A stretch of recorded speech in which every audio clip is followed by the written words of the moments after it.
Tristan Kalkreuth wasn't great in his last performance, as Chris Mannix mentioned. He gave himself a C+ grade for that performance, but believes he's refreshed, re-energized, and promises to deliver an A here tonight.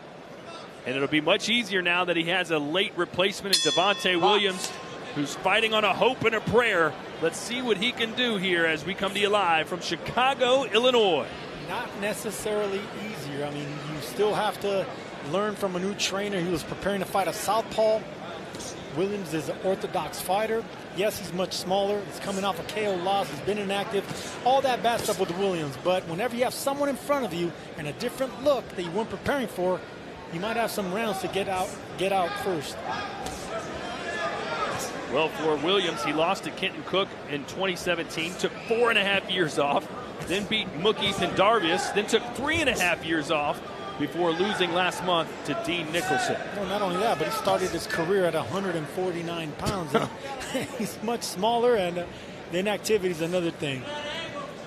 Well, if you're Tristan Kalkreuth, you trying to get this guy out early, or are you just saying, look, it's eventually going to happen, let's just be patient? I think early. You get him out of there. I mean, he's been active. He's much smaller. You're the one with the big power behind that right hand. You have the height advantage, the reach, the size. Don't try to get him confidence. So go out there and try to land that big right hand as early as possible.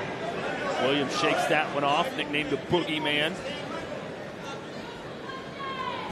As for Kalkreuth, signed with Golden Boy way back in June of 2019, and at the time he was the second youngest ever to sign with the company. Yeah, they've been doing a great job with him as well, keeping him busy, keeping him active.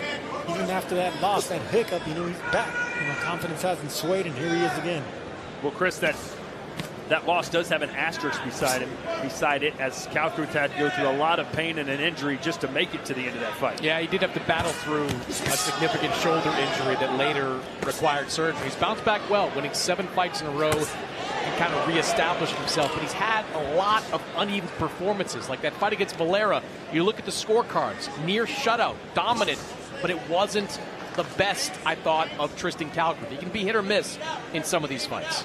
Right now, I like the confidence, the look in the eyes of Williams. He got caught with a shot, stared at Kalkreuth, nodding his head. But I like the confidence he has to punch him back. Followed by a right from Williams, who looks a little bit like former heavyweight Chris Bird in the face. I agree. I was going to say that earlier. Shout out to Chris Bird. Watch the holding, guys. Stop. Stop. Take a step back. Box. But Williams having a better opening round than I think almost anybody thought he would. Yeah, I do. And he's much smaller. You could see it right there, but I like the way he's handling himself. Anytime that Kalkreuth tries to get something going, not only does he nod his head, but he comes back with a nice punch to keep Kalkreuth off.